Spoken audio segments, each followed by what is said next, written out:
दोस्तों इस वीडियो में हम लोग वर्ग का क्षेत्रफल और परिमाप निकालना सीखेंगे। तो यहाँ पे जो आपको ये आकृति दिख रही है एक वर्ग है। हम लोग इसी वर्ग का क्षेत्रफल और परिमाप निकालेंगे। तो सबसे पहले हम ये समझ लेते हैं कि ये वर्ग होता क्या है, ठीक है, क्योंकि वर्ग को समझना बहुत ही ज़रूरी है। तो यहाँ पे हम लोग अलग से इसे समझ लेते हैं। तो देखिए वर्ग जो होता है वो एक चतुर्भुज होता है। तो वर्ग का परिभाषा होता है ऐसा चतुर्भुज जिसकी चारों भुजाएं बराबर हो और चारों कोण 90 अंश के हों वर्ग कहलाता है। एक बार फिर से मैं पढ़ देता हूँ। ऐसा चतुर्भुज जिसकी चारों भुजाएं बराबर हो और चारों कोण 90 अंश के हों वर्ग कहलाता है। अब यहाँ पे एग्जाम्पल के लिए इसको देख लीजिए। तो ये एक चतुर्भुज है, इसके चारों भुजा की लंबाई देखिए 3-3 सेंटीमीटर है कि नहीं, यानी कि चारों भुजाएं बराबर है। और इसके चारों कोण देखिए 90 अंश के बराबर है। ये 90 अंश है, ये भी 90 अंश है, ये भी 90 अंश है और ये भी 90 अंश है। देखिए 90 अंश को हम लोग इस तरह से दिखाते हैं, यानी कि 90 अंश के कोण को हम लोग इस चिन्ह से दिखाते हैं। तो ये एक वर्ग हो गया।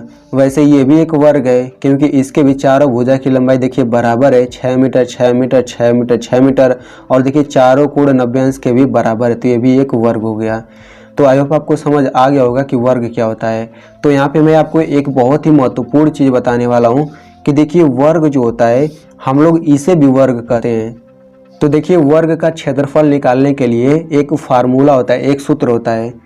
तो वो सूत्र हम लोग लिख लेते हैं। सबसे पहले वर्ग का क्षेत्रफल बराबर होता है भुजा गुणे भुजा।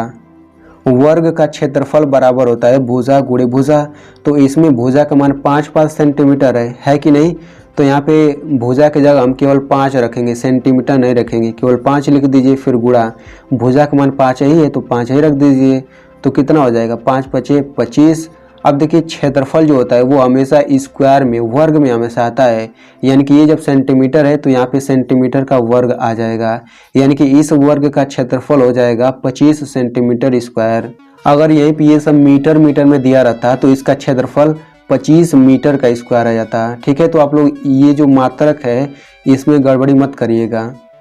अब देखिए यहाँ पे जो वर्ग का क्षेत्रफल बराबर भुजा गुणे भुजा होता है, हम लोग भुजा गुणे भुजा को भुजा का स्क्वायर भी कभी कभी लिख देते हैं, ठीक है।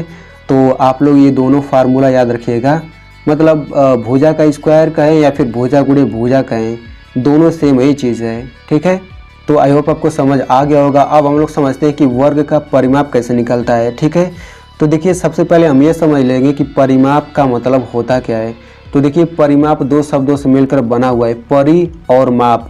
तो परि का मतलब होता है चारों ओर, माप का मतलब होता है दूरी, यानी कि चारों ओर की दूरी ही क्या कहलाएगी, परिमाप कहलाएगी।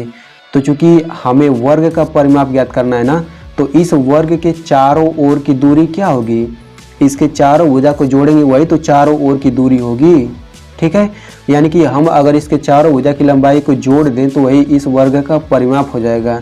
तो इस वर्ग का परिमाप क्या हो जाएगा, 5×5 = 10, 10×5 = 15, 15×5 = 20, यानी कि इस वर्ग का परिमाप 20 सेंटीमीटर हो गया। तो ये तो हमने कॉमन सेंस से इसका परिमाप निकाल लिया, लेकिन वर्ग का परिमाप निकालने के लिए सूत्र भी होता है। तो हम लोग चलिए सूत्र को भी समझ लेते हैं। तो जब आप सूत्र से भी इसका परिमाप निकालेंगे ना तो उससे भी 20 ही सेंटीमीटर आएगा। तो चलिए हम वो सूत्र देख लेते हैं। तो लिखेंगे वर्ग का परिमाप बराबर, तो वर्ग का परिमाप बराबर होता है 4 गुणा भुजा। तो आप लोग इन दोनों फार्मूलों को याद कर लीजिएगा। तो वर्ग का परिमाप बराबर होता है 4 गुणे भुजा। तो यहाँ पे हम 4 लिख लेते हैं, फिर गुणा भुजा का मान कितना है 5 सेंटीमीटर है तो केवल आप 5 लिख लीजिए। तो ये कितना हो जाएगा 4×5 = 20।